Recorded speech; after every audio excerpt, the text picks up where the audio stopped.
if you can learn a couple basic things like just how to customize your own keystrokes or key commands, you can tweak all that instantly.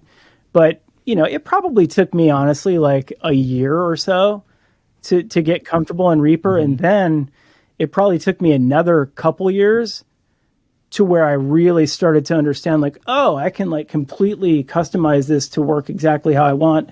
And that's when it kind of started to be a game changer for me.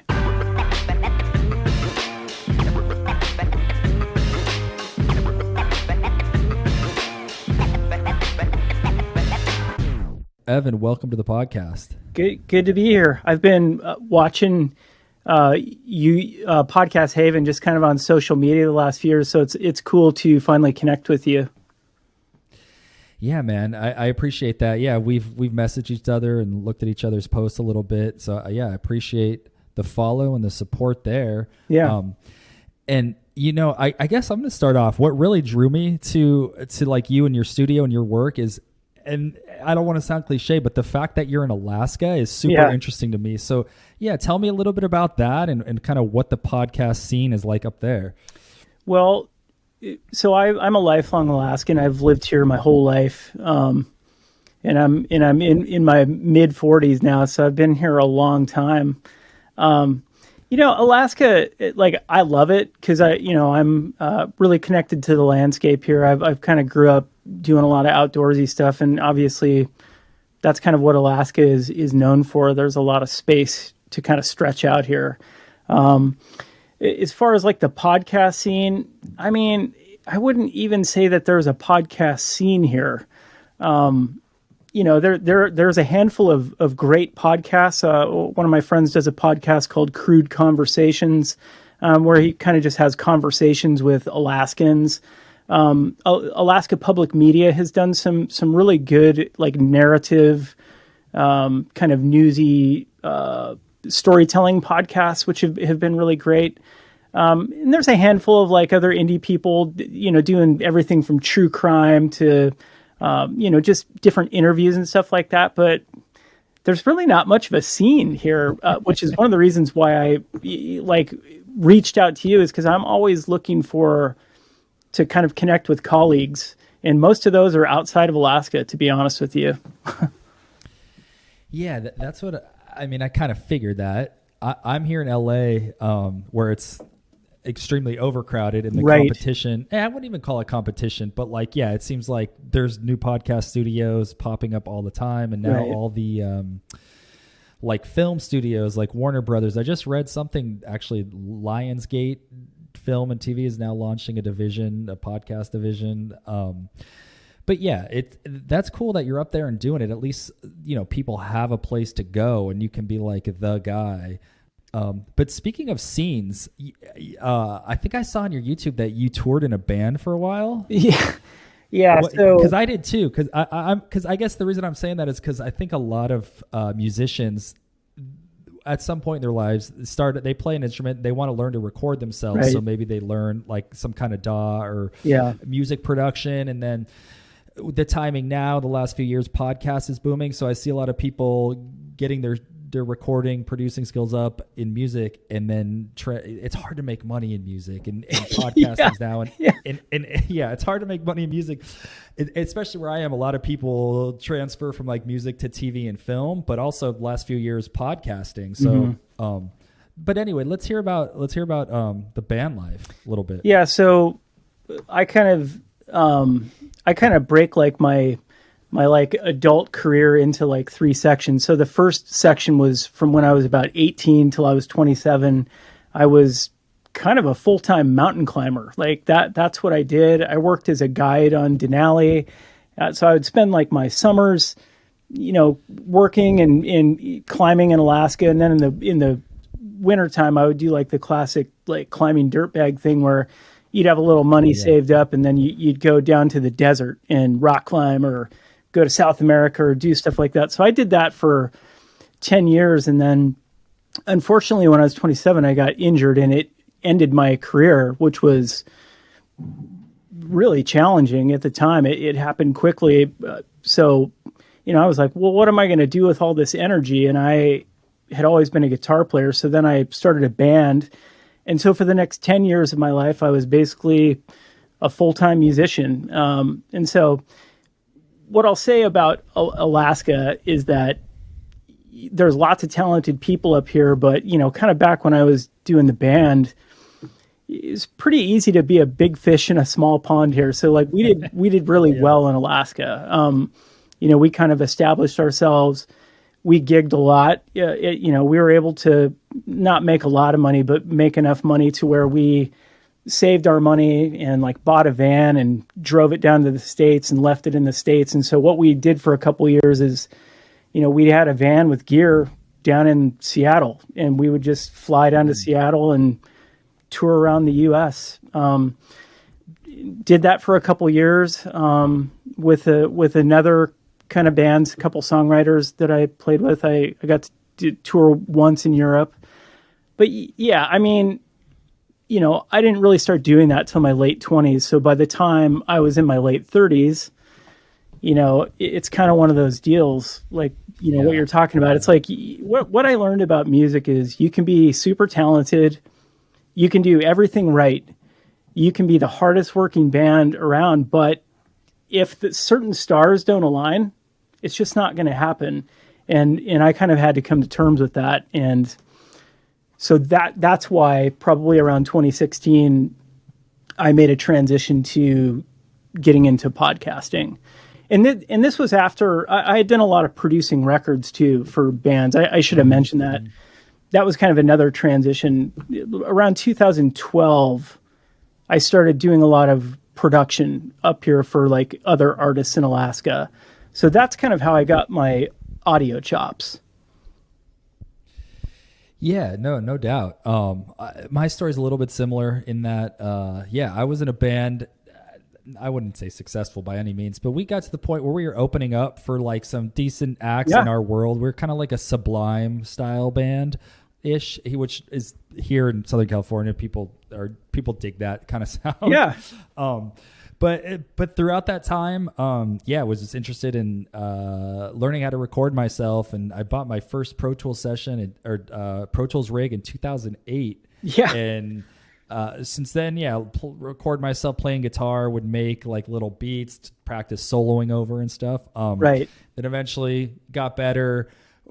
Did a little freelancing here in LA, recording some like, low-level artists at studios and stuff. And then that kind of grew. And then I realized, hey, I got to get more into like film and TV, which didn't really work out. But then I kind of right place, right time with the podcasting thing for me.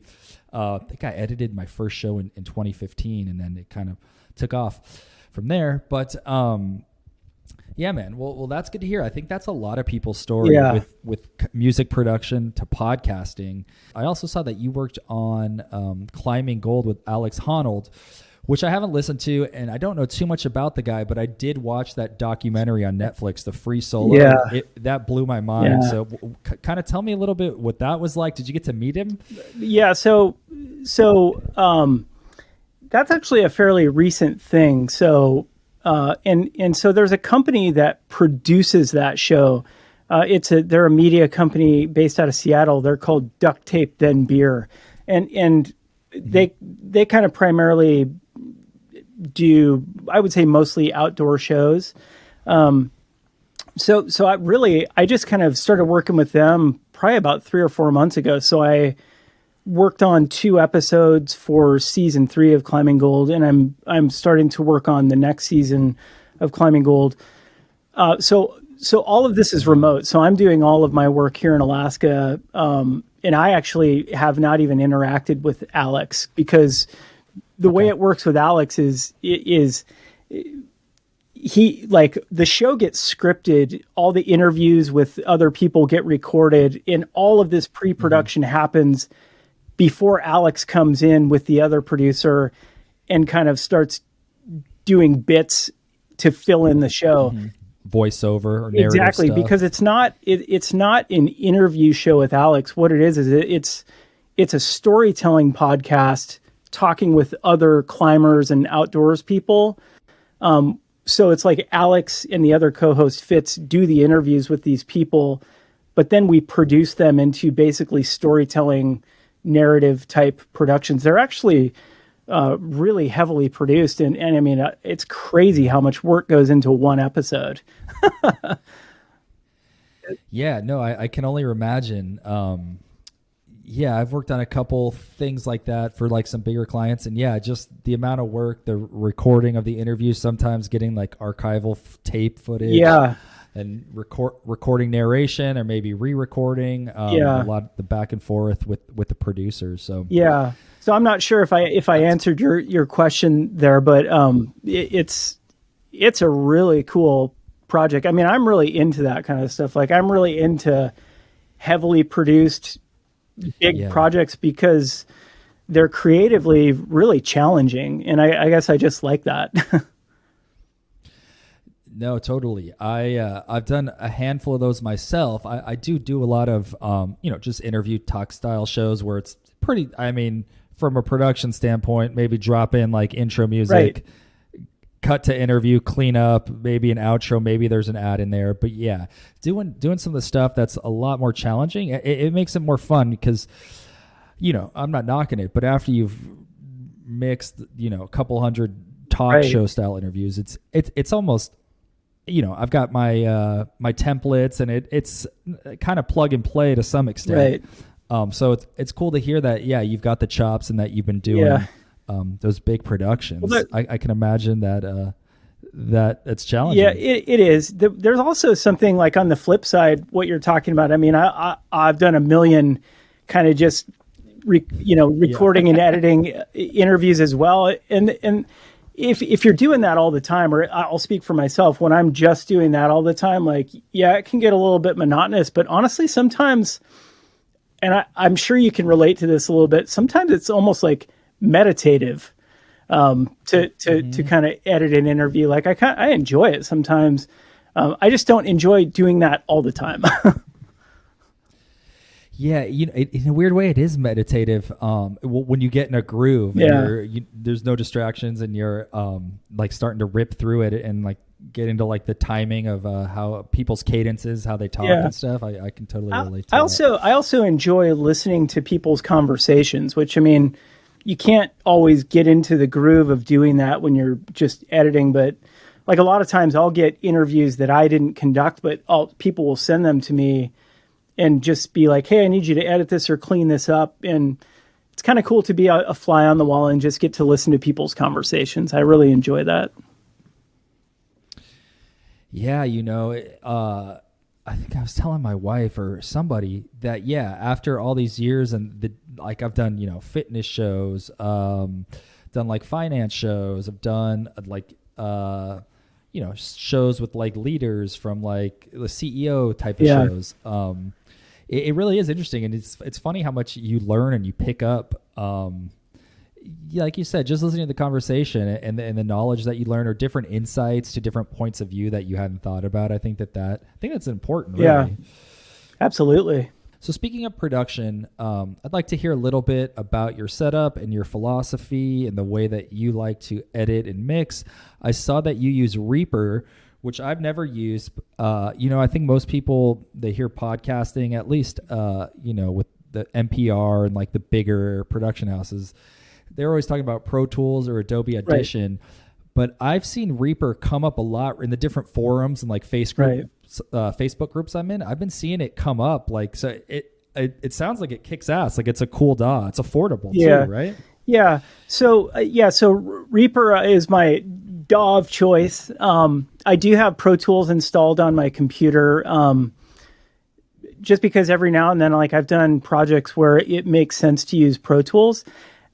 So like my philosophy about recording and DAWs and stuff like that is, and I'm sure you agree with this, is that you should use whatever you're comfortable with. Because really in today's day and age with our technology, it's really not that hard to share files. Like if your DAW exports stuff in WAV files or MP3s or whatever, it's not hard to export those files and share them in between DAWs, especially if it's a really simple podcast with just like a voiceover and some music or something. So that's never been a huge impediment to me for recording. But so I started using Pro Tools like back in 2009 because that's what they were using at the studio where I was producing at. But I, like you, I wanted to learn how to record my own music because I was like, we paid tens of thousands of dollars recording records back in the day. And it's, when you do that a couple times, you're like, man, it sure would be nice to be able to do this on my own. Like, and that must have been like the analog world too, huh? Like it was working in a studio, like a really nice studio, recording analog, and then like printing into Pro Tools basically. But so the reason why I got into Reaper is honestly because I was broke at the time because I had been a musician for 10 years.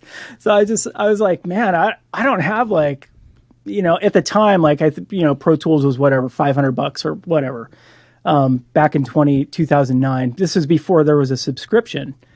But I just didn't have the money at the time. And I was like, well, I want to record. And a buddy of mine mentioned trying out Reaper. So I, by happenstance, started using Reaper. Looking back, I'm glad that's the case because it's really been great for me. I think the reason why I like Reaper is because it's so tightly coded that it's like probably the lightest DAW in the market. Like you can literally download it and run it off like a little thumb drive. And it's so stable. Like probably every week the team is doing incremental updates and they're all free. So basically every week you can update the newest Reaper and they're just constantly doing bug fixes and stuff like that. So, it rarely crashes. So like those are things that I really like about it. And then the other thing that I love about Reaper is every part of it is customizable. So you can create these like really complex macro key commands that have like 5 or 6 or 10 key commands all bundled into one keystroke. So if you have things that you do all the time, you can create your own, like they're called custom actions. And it's just, part of it is like Reaper users kind of geek out with that kind of stuff. But that's just what I love about it is like, I've been able to customize it to work exactly the way I want it to work, which, it's been great. And would you say, as far as like difficulty, like for say like a new podcaster, is Reaper pretty easy to learn? Yeah, I would say that Reaper has a little bit of a steep learning curve. Like, and it's and it's not that it has a steep learning curve. It's just that when you first download it and install it, there's a couple of just like basic things that just don't really feel intuitive. For example, it's like you'll have to remind me in Pro Tools, but a lot of times if you want to hit play, you'll press the space bar, right? And it'll start playing. Right. And how do you go back to the beginning? Do you press return? Yeah. So in Reaper, it's if you press return, it does something else. So it's just like really basic stuff like that out of the gate. It's like, what? It doesn't really make sense. Interesting. But again, like if you can learn a couple basic things, like just how to customize your own keystrokes, key commands, you can tweak all that instantly. But it probably took me honestly like a year or so to get comfortable in Reaper, and then it probably took me another couple years to where I really started to understand like, oh, I can like completely customize this to work exactly how I want. And that's when it kind of started to be a game changer for me. All those customized like key commands start really cranking through. But I think it's the same with any DAW. It's the same with Pro Tools. I mean, at the end of the day, if you really want to master something, you got to put the time in. There's no way around it. Absolutely. No, I'm fully on board with that because I come from kind of like a background like you, working in studios and stuff. And I learned quickly when I thought I knew a lot about Pro Tools that I didn't actually know what I thought I knew and have gotten yelled at many times in sessions and stuff. So yeah, I think you're right. I think too, I don't know if it's troubling, but I think a lot of like new podcasters are looking more for like automation. Like, I don't know if you've used Descript. I like Descript for transcription and content editing, but I think a lot of people are trying to use like automated editing tools like that. There's a bunch of like automated like leveling they're not even plugins. They're like websites where you can upload your file and it'll auto level things, which I think can come in handy a little bit. But I'm a firm believer too is like you got to have a strong foundation in audio and a strong foundation of your DAW if you really want to excel. But then at the same time, I guess if you're just a podcaster who is more interested in getting your message out and telling your story, and the editing is kind of intimidating or something that you don't want to quote unquote like waste your time on, I could see that. Why let that hold you back? There are these like automated tools that are coming out. So, I'm kind of mixed on that. And I know what you're saying. I think it's different for you and I because like we work in the field with clients, and like so our job is to we have to really know how to use these different tools, and I have to know how to use like multiple different DAWs, and so but I kind of like the challenge of that. But that's because I work in this field every day, and so for me, knowledge is power. But again, like if you're just like your own independent podcaster and you're creating your own show, at the end of the day, I kind of just think like if you find something that works for you, whether it's automated or whatever, I mean, if it works for you, do what you got to do, Yeah.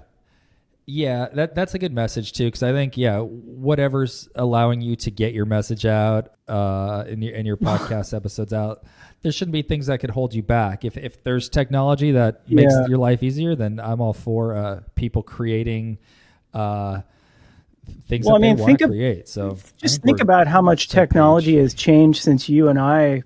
I mean, you and I really got into recording kind of at the same time. I think I recorded my first album in a studio, but where I kind of became familiar with Pro Tools probably in like 2007, 2008. So you and I have kind of been in the same, we've been kind of paralleling each other that way. But think about how much technology has changed in the last 15 years. It's insane. Like it isn't. Yeah. When you really look back, it's weird when you're caught up in it because you don't really realize it. But yeah, when you look back, it's pretty remarkable and just basic. Scary to think what's going to happen. Basic things like back in the day, like in Pro Tools, when you went to export a file, you had to bounce in real time. So real time. Whoa, and what that. And if someone who's listening to this show doesn't know what that means, it means when you export something, you have to listen to it. So if you have an hour-long podcast episode, it's going to take an hour to export it. Now you can hit export and it's done in 5 minutes. So it's great. Yeah. Think about that for podcasts. I used to get frustrated when it was just like a 4-minute song, exactly. Like an hour long, or like a movie, an hour-long podcast, or like a 2-hour movie. Thankful that we've sped that up. Speaking of which, talking about gear, so what's your setup right now? You've got the Shure SM7B, and what kind of interface are you using? I'll give you my signal chain here. So I go from the mic into a cloud lifter, which if folks who are listening to this don't know what that is, it basically just gives the mic 20 extra dB of mic gain, clean mic gain. From there, I go into an Audient ID22, and from there it has sends and receives, so I can send the audio through analog gear. So I've got an analog compressor and an analog EQ, and then I run it back into the ID22, and then it goes into my DAW. So I'm running the mic through some analog gear. I love that. People probably, honestly, a lot of the listeners probably don't know what that is, but I think that's cool that you're using that. It sounds great. I mean, at the end of the day, like I'm kind of just doing it because I have the gear. I'm sure like you, I've got like all sorts of well, I've got way too many plugins. I'll be totally honest. I've got a lot of plugins. So it's like, of course you can do all that stuff in the post-production, but I come from the school. It's like, hey, you're supposed to get the highest quality audio you can on the way in, and that's going to save you time in post-production. Yep. So. Absolutely. No, I love that philosophy. So getting back to like podcasting and correct me if I'm wrong, but you actually hosted a podcast in the past? Is that correct? So yeah, and I still host it. So I have a podcast called the Fern Line, which is the podcast, like the tagline is, it's a podcast about the lives of mountain climbers. And so it's a climbing podcast. So I started that in 2016, and that's how I got into podcasting. So I'm still doing that podcast, but additionally, I started Pod Peak like 3 or 4 years ago, which is my podcast production business. So I'm actually getting to the point in my career where I'm thinking, maybe I might need to shelve the Fern Line because I'm just getting too busy. And at the end of the day, like the Fern Line, it's kind of my passion project. I've never really wanted it to be my job. So I don't know. I might have to make a decision here soon. It's tough when it's a love-hate thing. Yeah, when kind of the passion becomes more like a job. It's a love-hate. And my podcast is new, so I haven't gotten there yet. We'll see. Planning on at least going for a year and then kind of reevaluating and see where we're at. But speaking of which, Well, I was just going to say, like, I'm really stoked that you are doing this podcast because I'm listening to it. Like, I love it. Oh, I mean, and there the episodes you've done so far have been pretty short and succinct, but it's just I don't know. I just, again, like, because I live in Alaska, like, I'm just like dying to have like colleagues and like peers who I'm like interacting with. So it's just, for me, it's fun to get to listen to people who dork out on the same stuff I dork out on. Absolutely. Some audio geekage. And so give me some advice for new podcasters back when you started in 2016 to where you are now with your podcast. Give me some advice and maybe some things that you wish you would have done differently, knowing what you know now. Well, I think there's kind of two routes with that question. So there's the route if you are just getting into podcasting because you just want to create a podcast and that's what you want to do. And then there's the other route of you're maybe interested in doing a podcast, but you also might want to get into doing it as a career. And so what I would say for the folks who want to just create a podcast is take time on the front end to really think about what it is you want to create. Like, don't rush it, because the worst thing that you can do, and I'm speaking from experience here, from everything from being a musician and, there's nothing worse than putting something out there and then when you listen to it, you cringe and you're just like, oh, I can't stand it. Like, that's the worst feeling. And so I would say, take your time, like, do research, listen to other podcasts that inspire you. Think about, like, what are they doing that you really like? Like, what is the host doing that really connects with you? What are the topics you're interested in? One of the other things that's like super important, especially now because there's so many podcasts, is like coming up with an original name or concept. I think it's tough. You go on Apple, almost any cool name you thought exactly. in your head has been taken. So I think that it's really worth taking the time on the front end, even if it takes months of planning, and to take that time to make sure that you're doing it right. Conversely, I would say it's also good to take the time on the front end to teach yourself how to record the highest quality audio possible and how to record the highest quality interviews possible. And it might take a little bit of a monetary investment on the front end. It might take a bunch of test runs on the front end, but at the end of the day, it's worth it. So I guess that's what I have to say about that. Yeah, Yeah, no, I agree with you. I think I actually took more time than I wanted to finally launch. But looking back, I'm glad I did. I tend to be Right. like an impatient person, but I am glad that I took the time. And I'll totally agree with you. I think content is number one, and like your message and your story is most important. But I think a close Yeah. second is good audio. And I hate, and I don't want to say that people need to go out and spend a bunch of money, but if you can come up with a couple $100, you can, and more importantly, to Right. learn how to use what you buy, you can get a sound that's going to sound like you know what you're doing. And I think 2022, having good audio is important if you want the podcast to grow and people Right. to receive it well. No, I agree. I mean, listen, I mean, I agree with you. Like, the content is number one, but if I'm listening to a podcast and it's a really great conversation, but the audio quality sucks, I mean, come on, it's like, it's hard to listen to. Yeah, no, it really is. And honestly, nowadays it's easy Yeah, to it get ain't good hard. audio quality. With it ain't hard. So hit up Evan or hit up me, and we'll help you out there, because I'm with you. If I'm really feeling the story, but the audio is crappy, it is tough to listen sure. to.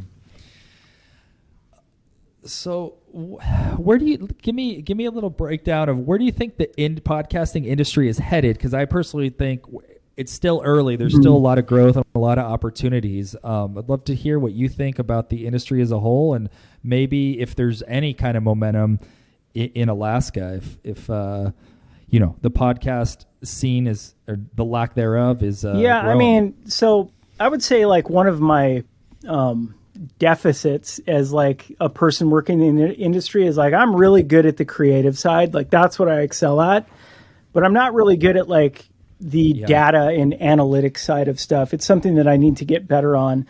So I don't like, so when it comes to looking at kind of podcasts from a macro level, what I know is that the podcast industry continues to grow, and that's just obvious to me. So I think that the podcast industry is going to continue to grow. I mean, you look at like the main podcast platforms, like hosting platforms like Simplecast, Megaphone, Art19. There's a bunch of other ones, but those big ones are owned by companies like Amazon, Sirius, Spotify. Yeah. Like these big companies are coming in. They want that piece of the pie. So. It's just interesting. I mean, I think the podcast industry is growing. I think it's going to continue to grow. I think an integral part of the human experience is storytelling. We love stories, and that's what's great about podcasts is there's all of these different ways to share information, whether it's the news, whether it's just having conversations like we're having. Something I'm really into like narrative storytelling podcasts. I'll admit it. Like a guilty pleasure of mine. I love a good true crime podcast. I love good. Who doesn't? I love good journalism, and I love good storytelling. And so I don't know. It's like we'll see what happens. But I would say the short answer is that I think that the podcast industry is going to continue to grow. Because it's all about, I don't know. It's just it's a way to share information. It's a way to share storytelling. As far, that connection. You have, at least for myself, like I, the shows that I listen to, like I get excited every week. Like I almost expect whatever, if I know a show's going to drop on a Tuesday or a Thursday, it's kind of like ingrained into my routine. Like I look forward to it. It's almost like it's almost like a therapy, or like it's just the routine, and having that, knowing that, on this time on Tuesday, I'm going to listen to this podcast, and it's something I that agree. just feels good. To answer the second part of your question about Alaska, I'm not sure. I will say I just started working with the Anchorage Daily News, which I am so stoked about. It's Awesome. they've kind of been I don't know if it's been part of their strategy or they're just a little late to the game, but for whatever reason, they've kind of just put off doing podcasting. But I'm in there helping them build out a podcast infrastructure, and I'm helping them create their first podcast, which is going to be a weekly show about politics in Alaska. So I can say that just based off that, the podcast scene in Alaska is evolving and moving forward. Dude, that's awesome. Glad to hear that you're getting those opportunities. I think, and I think you've kind of carved out a niche for yourself, at least based on that Alex Honnold show and the REI show in kind of the outdoor space. And it's cool that you have that in your background is climbing and that. Well, I'm actually like trying to get out of that outdoor space, because that's the thing. I've kind of it happens when you get into these niches and you start to get to know people. You start getting certain kinds of jobs. I mean, I love it, but that's why I'm so happy. That's why I'm so happy about working with the Anchorage Daily News, because I'm actually really interested in journalism and just like storytelling, and I feel like I'm going to learn a lot being around those journalists and stuff. So I'm excited about it. Yeah, no doubt, man. Getting those opportunities. And I think that's one thing that's good about the podcast industry growing in general is there's a lot of opportunities for audio engineers who maybe couldn't get their break in music. Opportunities for producers, opportunities for social media people to help promote these podcasts. I think there's just a lot of good stuff going on and good people in I guess space. The other thing I would say is, we live in an era because of technology now where it's like, if you've got some chops, like some natural abilities as a creator, there's just so much you can do now from a home studio. Like you can film and edit films, you can record and edit podcasts, you can create music, and so that's just what I love about where we're at with technology right now. Is it really comes down to how hard do you want to work, and if you've got skills, like the only thing that's limiting you is your imagination, and your willingness to work hard. Dude, absolutely. Like there's so many platforms with YouTube and podcasting and social media. It's like you said, if you're a creative person and you're good at what you do, the sky really is the limit. And I think that's exciting for all of us in the content creation world. All right, Evan, let me take that again. All right, Evan, before we go here, give me 3 podcasts that you currently listen to and want to recommend to the listeners. Put me on the spot. Put me on the spot. That's a tough one, I know. So as far as because I've been kind of prepping to create this Alaskan politics show, I've been listening to New York Times The Daily quite a bit. Sure. Also been listening to. Okay, I just got to be honest. The true crime show that I listen to every week is Park Predators. I'm embarrassed about it, but it's never heard about it, but I'll check it out. Like crazy, like true crimes and like national parks and stuff like that. And then, I'm cool.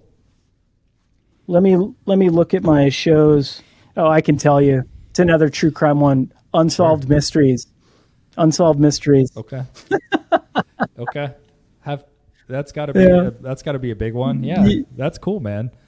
I love it. Who doesn't love a good true crime? It's if they're well produced and they're well thought out, and it takes a long time to make them, and they do their research, and it shows. Yeah, they're super engaging.